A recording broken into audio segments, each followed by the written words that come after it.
Welcome to another episode of the Barberpreneur Podcast, where we like to sit down and talk about the business side of barbering and not the artistic side of barbering. The artistic side of barbering is the fades, the designs, and all the pretty stuff that we do to make our haircuts look good. The business side of barbering is how you sell your services. What is it that you do to get people to come into your chair, to come in and to actually do business with you. So today, I want to talk a little bit about social media marketing, right? And what's going on right now, what I see a lot of you guys doing is that as I'm browsing through my social media, through Facebook, through Instagram, I see ads by other barbers. And the other barbers that are sending ads out are targeting me with content that I'm not interested in.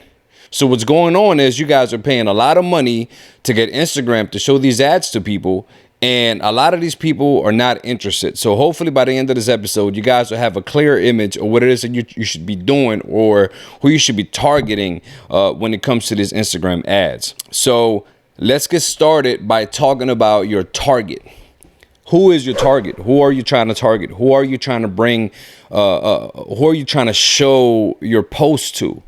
Because what's going on right now is that you guys have content for customers, but you're pushing it to barbers. You know what I mean? So this is what I mean, all right? So I'm browsing through Instagram and somebody might post a picture or promote a picture saying, book your appointment, find me at this barbershop, find me here, find me there, book through my website, and they might be in a completely different city that I'm in. So I see barbers from all over the country, all over the world, trying to target these ads.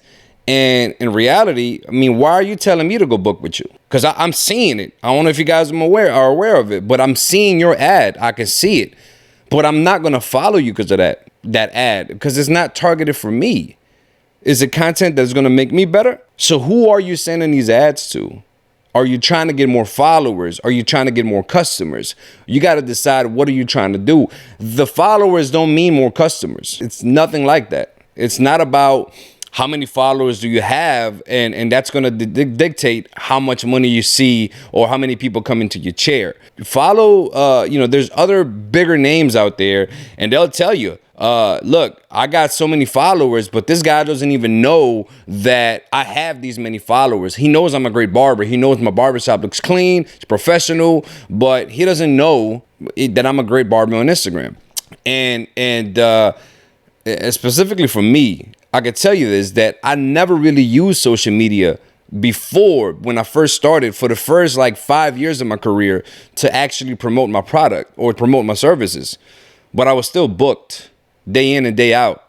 I mean, every day before I went into work, I would look at my schedule and I was full that day without a following. So don't think that getting followers is going to get you more potential customers. What's going to get you the potential customers is targeting that customer or targeting the barbers. See, I can run ads for barbers because this podcast is for barbers. But if you're posting a nice fade and you pushing it to me, dude, I see nice fades all over the place. I see nice fades all over Instagram. What makes yours so special?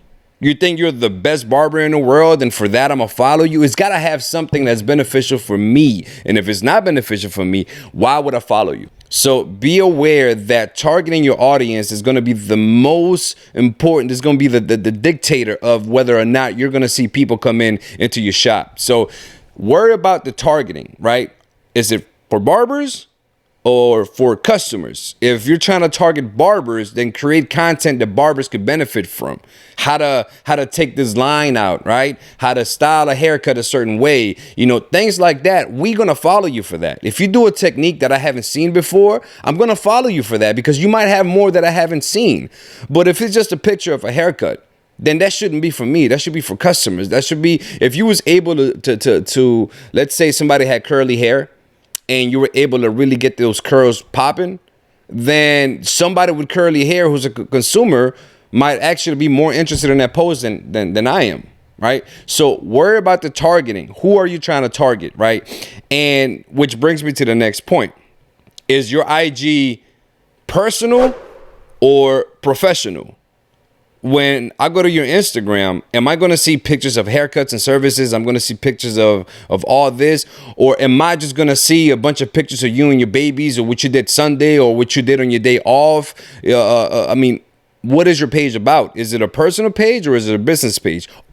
And on top of that, is it a business page on Instagram? Not only does it look like a business page, but is it a business page as opposed to a personal page? Instagram has a feature that allows you to convert your page or your Instagram page into a business page, so that when people click on your Instagram, it says, for example, when you click on the Barberpreneur Podcast Instagram, it'll tell you at the bottom, podcast, because it's a business page. It's a podcast business page. But if you have a personal page, you're gonna miss out on a bunch of stuff. You're not gonna see the analytics. You're not gonna see who's looking at your podcast. At your page, what time they're looking at it, where are they at.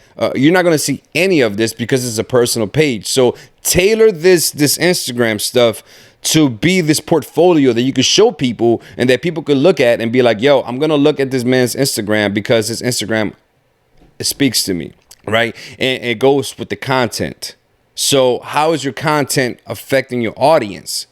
Is this content meant for your audience, right? So if I go to your profile and I see a bunch of pictures of you on your weekend or what you did on your day off, and I'm a barber and I was interested in following you, I may not follow you for the fact that I'm like, man, he's going to post a bunch of stuff that I'm not interested in. I'm going to get tired of this. Like, I don't want to see you rolling a gar.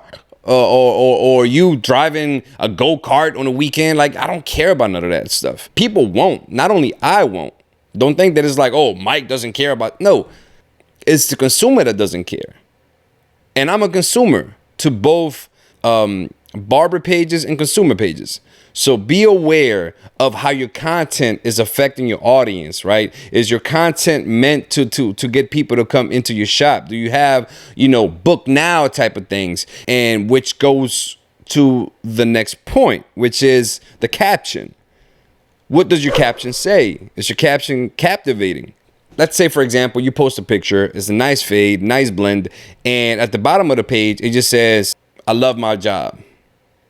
And I'm like, cool, but it has nothing to do with me. Okay, I know you love your job. I love my job too, but what does that have to do with anything? So the caption should be engaging people. And if you're trying to target barbers, if you're trying to promote to barbers, if you're paying Instagram to show your picture or your post to barbers, then your caption should be dedicated for barbers. All right, so barbers, are you tired of dealing with this? Are you tired of dealing with that? Do you know how to deal with this? Do you know how to deal with that? So then, okay, that caption should be meant for me. But if it's for the consumer, which most of you, it should be, unless you're trying to be an Instagram influencer. If you're just trying to get more people in your chair, forget about barbers. It's about the people around you, right? It's the people who can come to your shop, people who are in a nearby city, people who are interested in actually, paying for your services. So the caption should be stuff like, available 24/7, available at this time, available at that time. And when you have captions like that, it speaks more to the audience. It speaks more to whoever is interested in your services. So the caption, for example, when we do posts for our shop, it'll forever say, book through the link in our bio. Right? Because what happens is when they look at the Instagram and they look at the post and the post is captivating, the post speaks to them, the post is cool, they're like, okay, well, what's next? Let me read what this post is about. And they'll click on the caption. The caption is going to be the closer for you. It's going to be the one that tells you, all right, this is where you can find me. This is the next step. You like this picture? Do this now. Book here, book there, visit us here, available at this time, or book this service, or this service is meant for you. So when you have captions that are more engaging, you'll see more results. You'll see more likes. I can tell you, as far as me personally, how many more posts I like because they have a caption that goes with the picture, as opposed to just having, I might fade it, the barber. Like, what does that have to do with you? What does that have to do with anybody else? Like, the caption should tell you something more that the picture couldn't tell you. The picture is going to speak 1,000 words. You need to have 1,001 words, right? And that one word is the caption. That's going to be the closer. That's going to be the one that tells you, man, look, this is what this is about. Take it to the next step. Follow me. Do this, do that. So, have that caption, man. Make it engaging. Make it, content full. Make it full of something that actually speaks to people. And same thing goes with the hashtags. I don't know if you're aware of the Instagram, but Instagram has an algorithm, and the algorithm, the way it works is that it's gonna post your picture, your post to people who might be interested in it. Everybody you follow, you have, if you follow 1,000 people, Instagram's not gonna show you 1,000 posts. It's gonna show you the posts that they think that you're more interested in. So whatever you've been clicking on, if you've been clicking on a bunch of girls, like, I got clients who their explore page is, matter of fact, I got a guy that I know, and his explore page has nothing but like beautiful women. He knows what I'm talking about. He's watching it live. And that's because when he's scrolling down, he stops when he sees a pretty girl. And that pause tells the algorithm, hey, this guy slowed down when you showed him this post.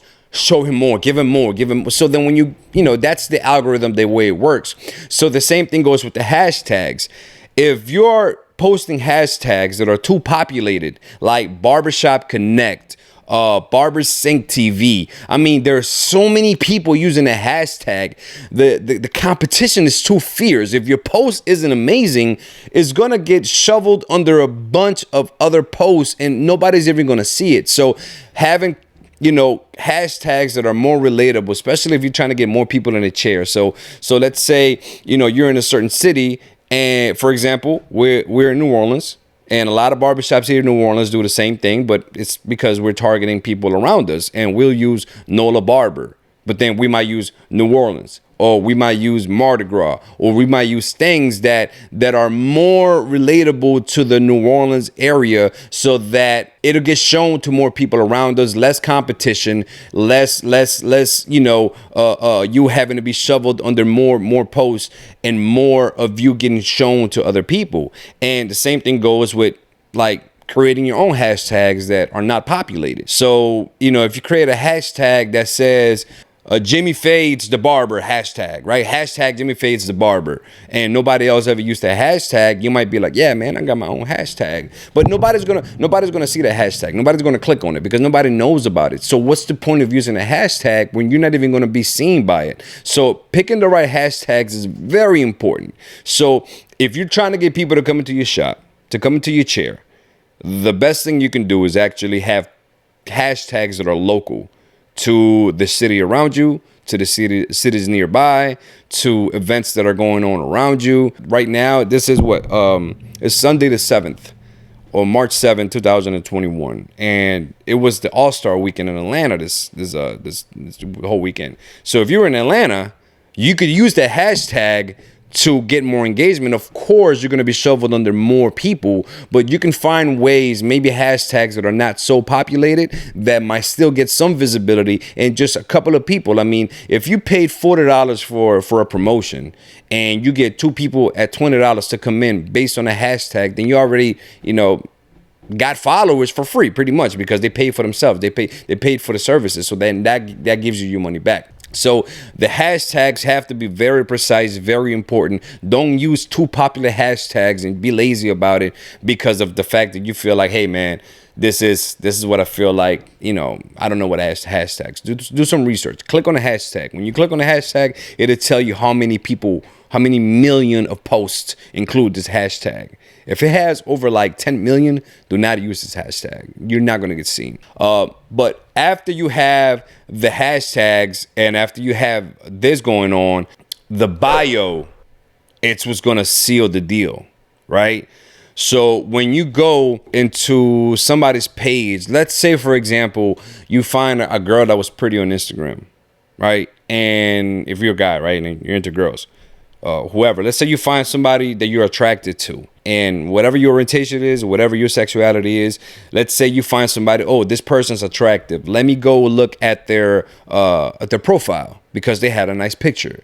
But then you click on the profile and you see something like, cash at me money, or follow my OnlyFans, or this and that. You're gonna be disinterested because once you clicked on the profile, you saw that what this person was about, right?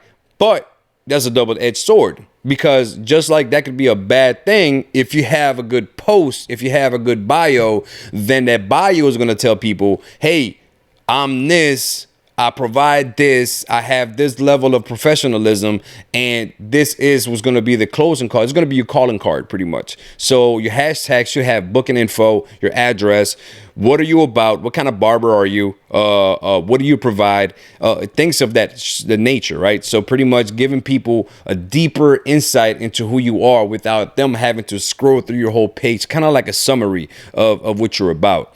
And that bio is very important. It's going to tell people, hey man, I'm this is what I can do for you. Are you interested? Follow. And the last thing I want to talk to you guys about is the engagement, right? So Instagram really is like, you could say it's pretty much like an environment, right? Like a big room with a bunch of people in it. Okay. And when you're in this room with all these people, and let's say somebody says, hey man, nice shirt, nice hat. And you're like, ignoring them, not even looking to the side, looking up, talking to somebody else, not even acknowledging. Matter of fact, what I see a lot is that, somebody make a comment, you ignore it, and then the next person makes another comment, and you reply to them. That's like somebody saying something to you, and you're not saying anything, but then somebody else says something, you speak to them. It's like, well, damn, the other guy's going to be like, bro, I thought you couldn't speak because you didn't answer me.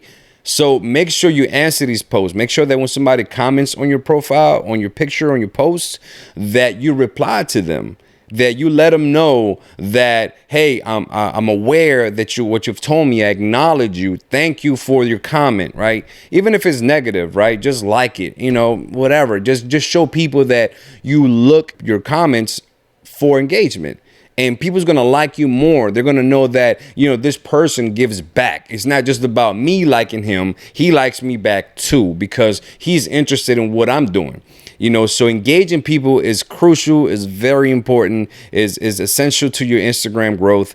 But the reason why I made this video, guys, is because I'm tired, like with capitals, tired of seeing people promoting posts that are being sent all over the city.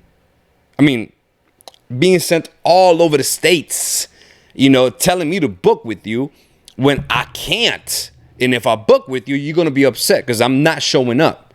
So who are you targeting with these posts? Who are you trying to get into your chair? So make sure that when you post, when you pay Instagram to send your ad out, you're sending it to the right people. It's like me trying to tell, hey man, I got this pomade and I'm selling it to a bunch of bald people. I got this hair gel, bro. Or I got this beard thing that makes the beard really puff out, but you don't grow a beard. That's what you guys are doing with the Instagram posts. When you're paying Instagram to send your post to somebody else, you're telling Instagram, hey, send this to anybody who might be interested in watching it. That's not how it works. You got to find out who is interested. Why would they be interested? What do you have to offer to these people that can make them be like, hey, man, what you're talking about speaks to me.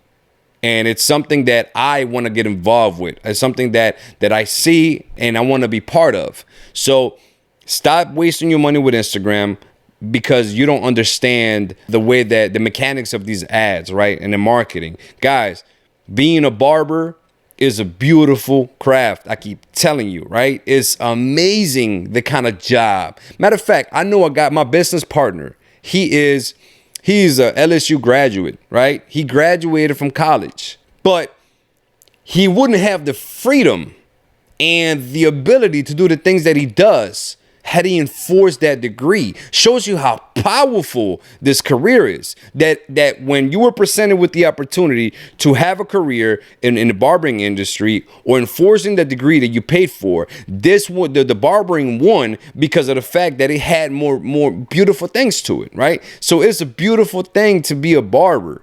But it is tough to be a barber because you're artistic, right? Like I was super good at drawing. I was super good at doing fades from the beginning, tapers. I have a picture on my Instagram from my first fade. I still look at that fade and I'm like, man, I was really blessed from the jump. But what I didn't know was the business side of it. And you have to learn it. You're going to be a starving artist if you don't. Okay, you have to understand, how can you push this stuff to people? How can you let people know that you're there for them in a way that speaks to them, right? So learn the marketing side of it. Don't just go about it thinking, hey man, whoever's interested, be interested. No, man, there's people who's interested, but you got to put yourself to them. You got to let them know I'm here. So, hey, best of luck with the Instagram marketing, guys. Any advice that you guys want to get from me, or any questions you want to ask me, just slide in the DM. Hit me on social media, and I can reply to you and let you know, hey, this is what's going on. But don't just go about it alone, guys. There's help out there. There's ways to increase your following, increase your engagement, increase your money without just throwing money away blindly, hoping that you hit something. As always, guys, thank you for listening. Make sure you follow the Barberpreneur Podcast on Instagram, on Facebook, on Twitter. Leave a comment, leave a review, and I'll see you guys next time. Peace.